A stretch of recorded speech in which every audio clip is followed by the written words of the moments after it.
प्रतिनिधि सभाका माननीय ज्येष्ठ सदस्यज्यू एवं मान्य सदस्यज्यूहरू, सङ्घीय संसद प्रतिनिधि सभाका नवनिर्वाचित सदस्यको शपथ कार्यक्रममा उपस्थित सबै मान्य सदस्यहरूलाई म सङ्घीय संसदको महासचिव पदम प्रसाद पाण्डे व्यक्तिगत एवं संस्थागत रूपमा हार्दिक स्वागत तथा अभिवादन गर्दछु।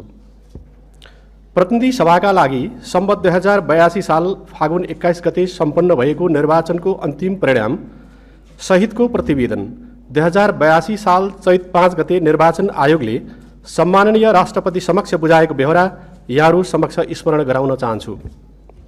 सर्वप्रथम म उक्त निर्वाचनबाट निर्वाचित हुनुभएका सम्पूर्ण मान्य सदस्यहरूलाई हार्दिक बधाई तथा जनअपेक्षा अनुकूल सफल कार्यकालको शुभकामना व्यक्त गर्दछु। जेन्जी आन्दोलनको क्रममा अन्तर्राष्ट्रिय सम्मेलन केन्द्र नयाँ बानेश्वरमा रहेको सङ्घीय संसद भवन क्षतिग्रस्त हुन गई सभा सञ्चालन योग्य नभएको र निर्माणाधीन भवन समेत तयार नभएकोले उक्त भवन संसद सचिवालयलाई हस्तान्तरण हुन नसकेपछि सभा सञ्चालनको प्रबन्ध गर्नमा हामी निकै विलखबन्दमा पर्यौँ। विभिन्न निकाय तथा पदाधिकारीहरूसँगको पटक पटकको छलफल, पत्राचार, भेटघाट एवं दबावमूलक कार्यबाट समेत निर्माणाधीन भवनको सभाहाल संसद सचिवालयलाई हस्तान्तरण हुन सकेन। विभिन्न विकल्पहरूको खोजीपछि आज हामी उपस्थित भएको यो बहुउद्देश्यीय हललाई नै शपथ कार्यक्रम र अल्पकालीन रूपमा सभा सञ्चालनका लागि तयार गर्ने निर्णय भए अनुरूप हतारमा यो हल र हलभित्रको संरचना तयार गरिएको छ। यस विषम परिस्थितिमा हाल तयार गरिएकोले यस भवनमा थुप्रै कमी कमजोरी हुन सक्ने भएको र त्यसबाट मान्यजीहरू, दर्शक, सञ्चार माध्यम लगायतलाई पर्न गएको असुविधाप्रति संसद सचिवालयको तर्फबाट क्षमा याचना गर्दछु। नेपालको संविधानको धारा 88 मा सङ्घीय संसदको प्रत्येक सदनका सदस्यले सदन वा समितिको बैठकमा पहिलोपटक भाग लिनु अघि सङ्घीय कानुन बमोजिम शपथ लिनुपर्ने व्यवस्था गरिएको छ।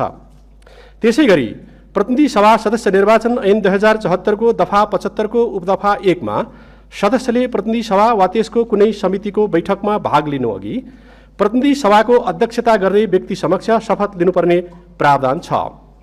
नेपालको संविधानको धारा 91 को उपधारा 5 मा व्यवस्था भएअनुसार सभामुख र उपसभामुखको निर्वाचन नभएको अवस्थामा प्रतिनिधि सभाको बैठकको अध्यक्षता गर्नुहुने सभाको ज्येष्ठ सदस्य माननीय अर्जुन नरसिंह केसीले सम्माननीय राष्ट्रपति समक्ष मिति 2082 चैत 11 गते शपथ लिइसक्नु भएको बेहोरा यहाँहरूको जानकारीका लागि अनुरोध गर्दछु र आज अन्य सदस्यहरूले नेपालको संविधानको धारा 88 तथा प्रतिनिधि सभा सदस्य निर्वाचन ऐन 2074 को दफा 75 को उपदफा 1 को प्रावधान बमोजिम ज्येष्ठ सदस्य समक्ष शपथ लिने कार्यक्रममा यहाँहरू उपस्थित हुनुभएको बेहोरा जानकारीका लागि अनुरोध गर्दछु।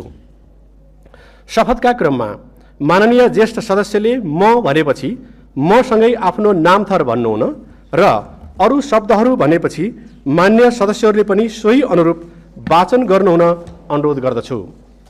अब म प्रतिनिधि सभाका मान्य सदस्यहरूलाई शपथ गराइदिनुहुन मान्य ज्येष्ठ सदस्यज्यूलाई र शपथ लिनुहुन सबै सदस्यज्यूहरू समक्ष अनुरोध गर्दछु।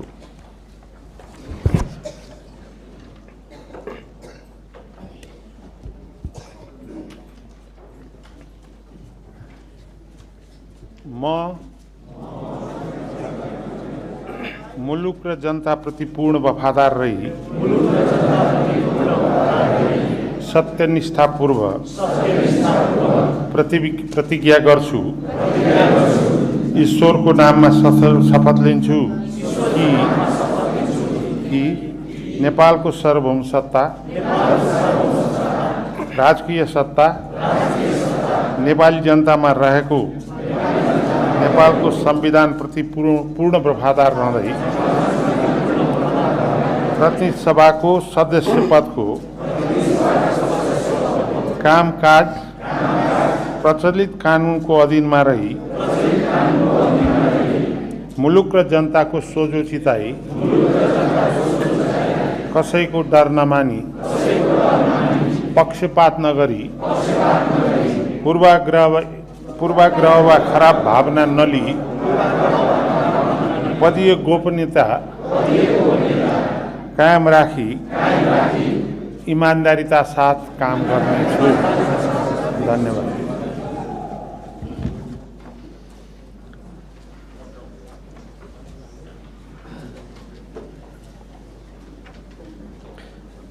प्रतिनिधि सभाका मान्य सदस्यहरूलाई शपथ गराइदिनु भएकोमा मान्य ज्येष्ठ सदस्यज्यू र शपथ लिनुभएकोमा सबै मान्य सदस्यज्यूहरूप्रति आभार प्रकट गर्दछु।